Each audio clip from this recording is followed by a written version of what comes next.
What's up, guys? Welcome back to a new video here. So today we're going to be talking about a wild debate on Piers Morgan, basically regarding the breach of the ceasefire in the Gaza Strip already that lasted, less than a week. We've already been seeing Israeli strikes going on throughout this ceasefire inside of the Strip in isolated incidents.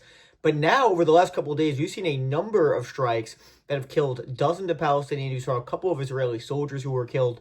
So again, the idea this is going to last in some result in some long-term peace, this temporary ceasefire, is a fallacy. And Dave Smith is debating this IDF spokesperson, and he just goes off. Honestly, one of the best debate performances I've ever seen him have. Spitting, even Piers just like totally agreeing with him for the most part. It's hard to disagree with a lot of the stuff he's saying. So there's two major clips I'm going to show you here, then we'll react to it after. Number one, he just calls him out for saying, his opponent here in this debate is basically arguing that Israel's done nothing wrong. They're the most moral army in the entire planet. Again, and basically Dave Smith's making the point, you're saying this as the Israelis have just announced they're not allowing any food into the Gaza Strip, which again, for months they were claiming that's a lie actually, and it's a total propaganda from Hamas. This is what they were saying for months when they basically said, anyone saying we're not allowing food in is a liar. Meanwhile, the other day, they just announced that as the ceasefire was temporarily broken, they said we're not allowing any food in. It really is hard to keep up at some point. So we're going to show you the first clip here, and we'll react to it in just a second. And by the way, guys, if you're enjoying the content, make sure to like and subscribe. It's super good for the algorithm, and it helps the channel immensely. And if you want to become a member, hit the join button below as well. My Patreon's below as well. So hope you guys are enjoying the content. Here's the first clip, and we'll react to it in just a second. There was a lot of distrust on both sides here. Yeah, that's for sure. And I don't know, I guess at this point in time, years later, I just can't even believe that you can say things like, well, look, this is a terrorist group that wants to destroy Israel. Look, the reality we're looking at is that Gaza has been destroyed. And, Piers, you're absolutely right to call out people like Smotrich and Ben-Gvir and other far-right members of the government. But look, just the Israeli government in general. Look, I thought this was like a perfect example that kind of sums up the whole conflict and what people like me and you have been talking about for quite a while, Piers. So last week, when Israel, after the ceasefire first goes into effect, when Israel accuses Hamas of slow rolling, getting back the remains of dead hostages. All the living hostages have been gotten at this point, but the remains of dead hostages, they say they're slow rolling at. So they immediately say we're going to have the aid that's coming into Gaza. Just after this latest blow up 24 hours ago, Israel announced they're going to suspend aid and distribution. That is the way in which Israel conducts this war. Don't give me any of this BS about there just happen to be some innocent people there. You literally punish the civilian population by denying them aid for the crimes of what Hamas has done, which, by the way, have not even been demonstrated. It's just Israel says Hamas was slow rolling this, or they claim that Hamas violated the ceasefire when there's reporting that contradicts that. But who knows? It's in the cloud of war right now. It's hard to know for sure. But either way, the fact that you just punish the civilian population, Israel has destroyed all of Gaza. Jared Kushner, the Jewish family friend of Benjamin Netanyahu, pro-Israel, representing the most pro-Israel administration in the history of the United States of America. Even he said it looked like a nuclear bomb had gone off. People are sleeping in tents. So, Piers, me and you, we've been hearing now for 2 years that, essentially Hamas uses these people as human shields. Hamas, they're essentially fair game, and it's on Hamas if they get killed. Israel really doesn't want to, but they're human shields, nothing else we could do. But then you look up, and the entire thing is destroyed, and they're denying aid as a weapon of war, a clear example of collective punishment. Now, I'm sure my opponent here would disagree with it being characterized as a genocide, but what do you call that, Piers? You've decided an entire people are just fair game because they're human shields with no onus on you to demonstrate that there were Hamas weapons in every single one of these buildings that we destroyed or anything like that. And you can also just deny aid to a people who have just been decimated for 2 years as a punishment for what their government's done. And then you still have the nerve to call them terrorists and say they want the destruction of Israel. It's just too much for any. Okay, so basically Dave Smith is going on this monologue here where he's basically saying, this is totally insane what's going on. The ceasefire has been broken already. You have people, Trump making it seem like he's garnered a real peace already. And listen, he gives him credit in the sense it is good that there is a temporary ceasefire in place, even though there's been isolated strikes. So is that really a ceasefire? I really don't think so, but okay, fine. It's definitely not the scale that it was before, so that's fine. And it's interesting how people like Piers Morgan, for example, they basically say Netanyahu is being dragged into potentially attacking again by Smotrich and Ben-Gvir, who are, again, obviously completely far-right, totally insane. Let's be honest. They want the total annexation of the West Bank. They want to kick all the Palestinians out. But the idea that it's just these two people who are, controlling the Israeli government, it's not true. what Netanyahu is doing is supported by the majority of the Israeli population and, for the most part, in the government. So the idea that the war in the Gaza Strip is just being pushed by these two characters, it's not true. And I think Piers knows that. It is strange that Piers is, and many people, many Israeli guests on their shows that you can't listen to what they say. That's not true at all. It's not true that it's just Ben Gvir and Smotrich. It's not true at all that when he says that. And again, Israel accuses Hamas of basically slow rolling out the release of killed Israeli hostages. Meanwhile, what their response is to cut off all humanitarian aid to the Gaza Strip. Completely illegal. It's not, again, that is a breach of the ceasefire as well. So again, it's a lot of the fog of the war. Who knows who breached it first, per se, but cutting off all humanitarian aid for a short time, it's completely insane, especially when you have a population who's been war-torn for months. You're going to restrict aid going into the Strip. It's completely insane. And by the way, it also kind of exposes the influencer class who have said for months, people who have been taking their trips to Israel saying, oh my goodness, Israel is bringing all the humanitarian aid in. It's the UN that's not letting in the aid. Completely not true. Meanwhile, they openly announced basically publicly saying we're not allowing any aid into the Gaza Strip. During the ceasefire, they announced this. So that's just completely insane. And again, the idea that it's, oh my goodness, the Israelis are just targeting Hamas. Guys, the entirety of the Gaza Strip is rubble. Again, Jared Kushner even said, Jared Kushner and Steve Witkoff, Trump's two top diplomats, negotiating in Israel right now. Jared Kushner said it will take a nuclear bomb went off.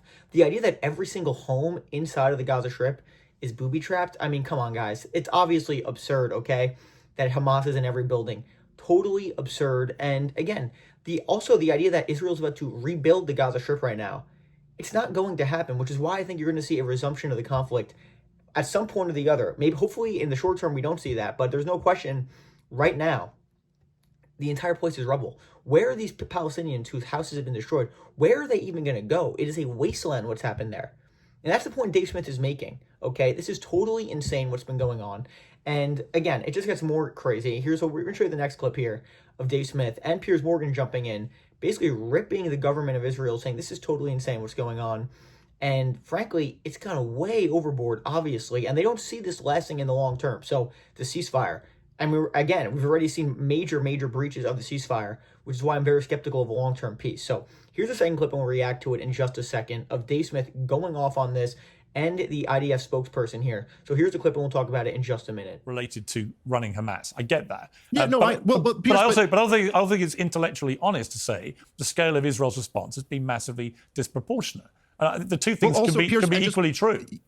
I think that's right. And of course, who would think any Israeli would trust Hamas? But the other thing here, I was just reading earlier today, Haaretz had a piece about how essentially the Israeli government is very frustrated because there is no counter to Hamas that's rising, and there aren't as many protests as they think. There aren't as many rival gangs, and Hamas still has control of all this area. But Piers, just think about what the implication of that is. How many times have me and you been told over the last 2 years, by your guest right here in particular, that it is intolerable for Hamas to still be in power, and therefore we have to do whatever we can. And yet they've done all of this, killed tens of thousands of innocent people, destroyed the entire Gaza Strip, and Hamas is still in power. So even by their own logic, you failed on what the goal of this war was. And by the way, Piers, as you know, I've been sitting here, I'm sorry, it's a little frustrating. I've been sitting here for 2 years telling people, you're not going to destroy Hamas this way. And every one of them said, what do you know, comedian? You're not an expert. And yet here we are at the end of the 2 years. Then all the people, I'm not the only one, we're all totally vindicated. Hamas is still there. You didn't even achieve the goal. Yeah, Doran Spielman, we were told, look, once the hostages are all released, this is over. That clearly, at the moment, is hanging in the balance. I think it's obvious it wouldn't take a lot for this to flare up again. But what is indisputable, as Dave says, there's no sign that Hamas has lost all its power. They're operating with power in Gaza right now. They're still heavily armed. They have said publicly, we are not going to disarm. So, it seems to me that the original aim of releasing the hostages is one thing, but this idea that Israel has defeated Hamas is clearly not true. So where does that leave this ceasefire, other than in a very precarious place? If Hamas just say, we are not disarming, what does Israel do? First of all, Piers, I want to speak to some of the things that Dave just said. When it comes to the fog of war, Dave, I hear that you're saying anytime it's Hamas directly targeting Israeli soldiers, directly targeting civilians, it's the fog of war. You're saying that's the fog of war. But when it comes to Israel targeting Hamas, you still refuse to accept the basic principle. There was no Wannsee conference here. Israel's not committing genocide. There's no ethnic cleansing because they're Gazans. We have one goal, Dave, one simple goal: to destroy Hamas and bring home our hostages. And all of a sudden, it's not the fog of war, Dave. It is your fog. You're unwilling to understand the most basic principle here, that there's probably never been a more moral war fought by an army that does not want to go to war. What's the proof? It's exactly what you're saying. As soon as we got the hostages home, as soon as President Trump put a deal on the table, it's not a perfect deal. What was the very first thing we did? We withdrew exactly to the yellow border. We exactly gave time for Hamas to return the 20 living hostages and the 29 bodies. One second, Dave. One second. I let you speak. Over dead one second, Dave. I did let you speak. Most moral army. Just give me sorry, go ahead. One second, if you don't mind. We waited. They just killed 2 of our soldiers. There was no fog of war. These 2 boys were sitting outside a tank, walking around. They were shot by an RPG and killed in cold blood. When I listen to you, it doesn't sound like we're dealing with Hamas. It sounds like we're dealing with a bunch of kindergarten children that are out to play in the playground. This is an organization who crossed the border, and you say that you condemn October 7th, but both you and Piers, if I may say so, you constantly say you condemn October 7th, but you also condemn every moment from then that we've tried to defend ourselves to go after Hamas. No, that's not true. Hang on,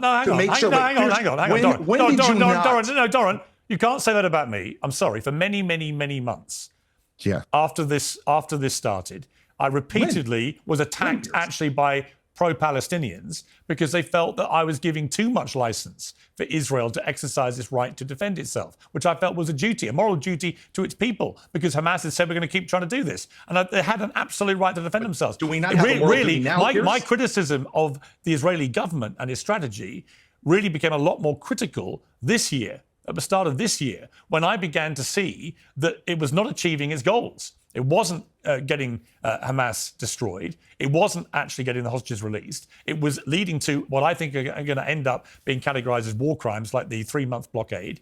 It was leveling Gaza to complete obliteration. And I felt this was, A, completely disproportionate, but B, and probably even more significantly, it wasn't achieving the initial war goals. And coupled with that, we have people like Smotrich and Ben-Gvir openly talking about their desire for ethnic cleansing. Smotrich and Ben-Gvir, I know. That's a red herring. Hang on. All the Israeli guests, all the Israeli guests I have on always say you should ignore 2 senior members of the Israeli government. And I'm sorry. It's a bit like people saying, in Britain with the British government, just ignore what the Chancellor says. Ignore what the Foreign Secretary says. They're not the Chancellor. They have no power. These people are senior members of the government. They have an influence over Netanyahu. Because it's a democracy. But if they have an influence, Piers, then how is it? You're saying both things and they're opposites. If they have influence, we just said that Prime Minister Netanyahu agreed to an imperfect deal presented by President Trump, even though Ben-Gvir and Smotrich and many people in Israel, including myself, including you, as we opened up, I think even including Dave, saying, what does it mean we're not winning? It means that this is not... Okay, guys. So, again, the point Dave Smith is making there is 100% accurate. Again, he's basically saying the entire operation, the entire goal of this war by the Israelis, and this has been said by hundreds of guests on Piers' show over the last 2 years, okay? They have said the entire goal is to destroy Hamas. We're totally going to destroy Hamas. Anyone saying they're not is completely insane. What are you even talking about? We're not ending the war unless Hamas is totally destroyed. And in fact, they even call people like Dave Smith morons for saying otherwise. Well, guess what, guys? According to the Americans, and hey, the war is over. This is according to Trump, which is not true, obviously. But again, the war is over. Meanwhile, Hamas still has control of the Gaza Strip. What are we even talking about? So clearly your goal and operation failed. So it is true what Dave Smith is saying. Everyone like Dave Smith, who's been saying, hey, you're not going to destroy Hamas this way, they've been 100% vindicated here. The operation was totally failed. And even the people said, once the hostages are released, the war will end immediately. Well, the hostages have been released and it looks like the war is still going on, sort of. And even if it is a ceasefire right now, it's still going to result in additional conflict in the very short term, in my opinion and many other people's opinion as well. Nobody believes this is a serious long-term peace agreement unless you're living in cloud cuckoo land. In fact, the Israeli Knesset today just passed a resolution relating to the West Bank, saying that they voted for annexation of parts of the West Bank. Meanwhile, Trump said a couple weeks ago he would not, under any circumstance, allow that to happen. So how is that looking right now?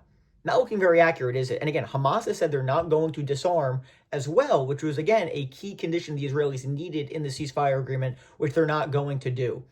And it is funny that, they have this guy here, this Israeli spokesperson, this IDF spokesperson, saying the most moral army on the planet. Meanwhile, they just announced that they're not going to allow any humanitarian food into the Gaza Strip. I mean, come on. I mean, it really is totally absurd. And again, then he brings up the idea that Piers Morgan, of all people, does not condemn October 7th. Are you kidding me?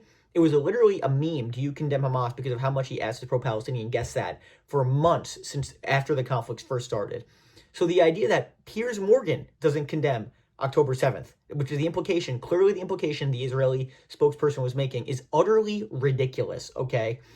And again, and then they bring up Smokers and Gavir. Like I said, it's not as if these are just radical, just totally isolated members of the government. The idea you should ignore them. The national security minister and the finance minister, two of the most powerful people in the government, and they're just crazy. You can't listen to them. Netanyahu controls the government. Netanyahu only controls the government because he has the support of their coalition. The idea these are just totally isolated members is ridiculous. It's absurd. I mean, I don't know, guys. Totally insane. I thought Dave Smith did a really good job this debate, and the IDF spokesperson, I just think it's ridiculous. I mean, when you're resorting to saying Piers Morgan doesn't condemn October 7th of all things, you're just totally lost, okay? So that's what I got for you guys today. I hope you guys enjoyed the video. Again, make sure to like and subscribe and become a member. Hit that join button below. Thank you guys so much for all the support. Hit the super thanks button as well. Thank you guys so much for watching. We have more videos coming over the next couple days. Have a great day, and I'll talk to you guys later.